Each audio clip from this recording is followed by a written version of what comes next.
So I have a confession to make. The first time I used this Shinobi, I didn't realize all of the features that it had compared to my Ninja 5 because I would tap on the screen and I don't even think this was here, this histogram, but all I saw was time code and the sound, I think is what that is.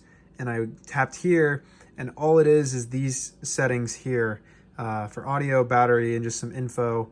I didn't realize that this button here, which normally this is the record button on the Ninja, I pressed it and that's where all the features come from. So the first time I used this, I was like, wait a second, is this not up to date? Does it not have any of the features that the Ninja does? I didn't realize that focus peaking and zebras and false color are all hidden in this little menu down here. So yeah, don't be dumb like me. Explore your gear before you use it. And also, if you use the Shinobi, this is not the Mark II, this is the Mark I. Let me know. I've heard some things that the color accuracy is not great.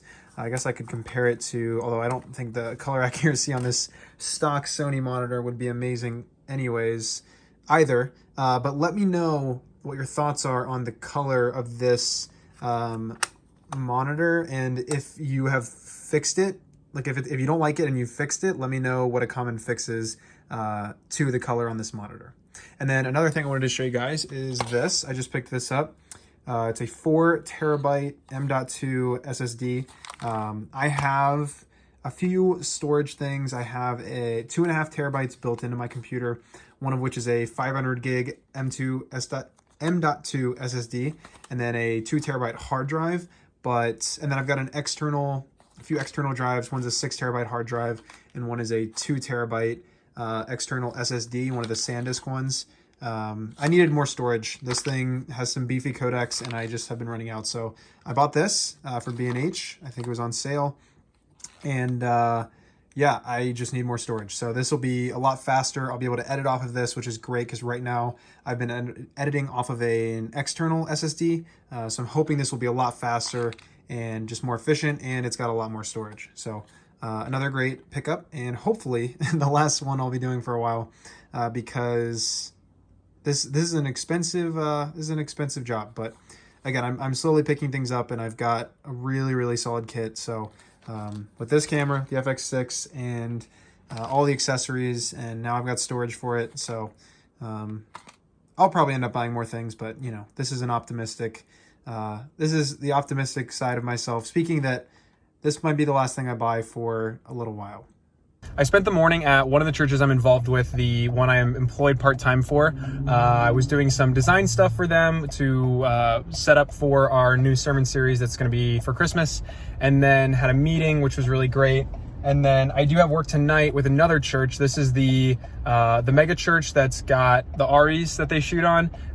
Tonight is the first day of a 3-day shoot with them. So today's Monday. I've got a gig with them Monday, Tuesday, and Wednesday. But yeah, so that'll be the next 3 days. We're shooting kind of late into the evening. Call time's 5 p.m. and we're gonna shoot until 2 or 2:30 is when taillights is listed on the call sheet. So it'll be late nights, but I'm excited to do it, and I don't really have much going on during the day, so hopefully I'll be able to rest and get some little miscellaneous things done, and then work, be on set all throughout the evening.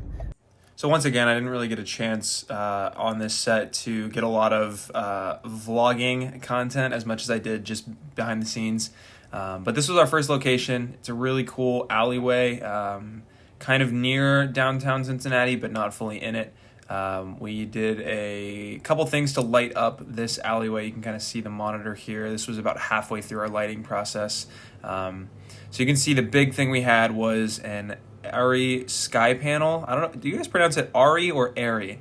I don't know which one it is. We had a sky panel up on a big Avenger stand, and then we had a 600C with a spotlight mount right there. The spotlight was giving a nice glow around a candle. The candle was a big thematic point for this video, so we wanted to make sure we got some shots of it. There were so many times during these 3 days where we had just a light absurdly high into the sky, which is really cool. You can kind of see the spotlight and what it's doing now for the candle on the left. We got a Amaran F22C, which I really want one. They look so versatile. We mounted it up. You can see one of the other grips, Travis, up on the ladder, rigging a very cool mounting solution. We also moved on to other parts and flagged off streetlights. This set was a big learning curve for me, just in the time we took to prepare shots. Normally I'd just kind of, as a DP, let light spill in and feel the natural environment, I guess. But with this, we wanted, and the DP specifically wanted full control. You can see this light I'm showing you right now. We were trying to cover that crosswalk with the flags. You can see the flags shadow. And this is quite literally like 30 feet in the air. So this is a behind the scenes of the first shot back in that alleyway. The director kept accidentally stepping in front of me trying to get a video, but it was a cool reveal shot, and there he goes blocking me again.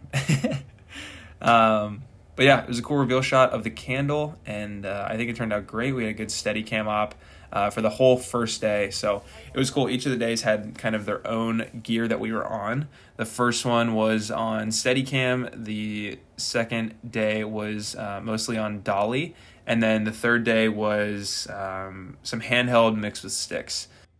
You can see some beef jerky here in front of the monitor, and again, this is just another cool shot in the alleyway. There were some streetlights that played as practicals in this shot, but again, we flagged off everything we wanted to and had some nice, strong control over exactly what the shot looked like. Here's that rig that Travis set up for the F22C. He used 2 grip heads and 2 grip arms, some Cardellinis as clamps, and a safety chain, of course. Now on Firewatch, we got the truck, and we've got the grip cart and the C-stand cart. So I'm on duty, watching out. This grip truck is kind of insane, by the way. I've got a whole bunch of rails and diffusion and tools and stuff, rags all the way up this way. A bunch of carts that aren't even on the truck right now, but this thing is, I don't even know, probably like 5-ton grip package. Mambo stands, whole bunch of stuff. All these combos. It's a lot of equipment. It's awesome. It's cool. This is the box for the sky panel I showed earlier. These are camera crates. I don't think there's anything in here right now, but just loaded up with foam so you can just drop them right in and not have to take anything apart. I have no idea what is going on at the shoot. As you can see, that is them over there. And I am all the way here. This is another cool rig setup we did. It's about to show in a second, that the F22C, we put it up. We kind of clamped together 2 grip heads and arms to strengthen and make a longer arm for this F22C. And we wanted to boom it out and didn't want to have to put together a full Menace arm. We kind of just used what we had available to us at this location, since we were like a block or 2 away from the truck. You can see the shot here, kind of slow steady cam push on the candle, and it's for a music video, so we got the lyrics of the song around the candle as well. This was just a cool location that we walked to and from on the first 2 nights. Just the RGB lighting and the tunnel and the underglow. It was a cool little area that we were in, and that area right there is a sneak peek for day 2. I said this in my last video where I worked with this crew, but seriously, if there is any capacity that you guys, or any availability that you have, if you are newer to this industry, or even if you have a good amount of experience, if you have an opportunity to work with people that have more experience with you, have more equipment than you, have more high-tech equipment than you, take the opportunity to work with them. Seriously, it's such a beneficial thing. I feel like I'm always learning things when I am working with this crew, working with the high-level gear and just learning the terminology and everything. Seriously, I totally recognize that this is a unique opportunity I have to work with, you know, a crew at this caliber, but I'm going to take every opportunity with them I can. I mean, I literally got texted, so today's Monday. I got texted about this gig yesterday on Sunday, and I was supposed to work on Wednesday. but I had that, it was just a little like shift for a side project. I had that covered so that I could work all 3 days with this crew. Just again, I want to learn as much as I can. So take your opportunities, learn from people who are better than you. It's an amazing thing and you will not regret it.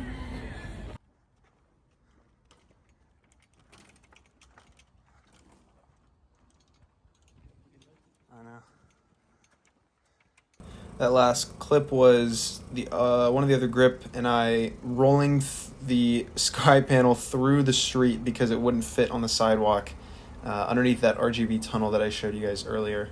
Its time was, I don't know, I just thought it was funny because you can't see the Miller. We blocked off this window again just to try and shape the light. There was too much spill on the overhead window. We just wanted it through the one. And then this was our last shot for the first day on the Steadicam. So great first day. Again, pretty much all the first day was on Steadicam. And then we moved on to the second day, came back again to... So for me, the second day started out with a bit of arts and crafts. And I was on a ladder and at the production cart putting together these little cones. There were these overhead lights on the area of the sidewalk we were going to shoot.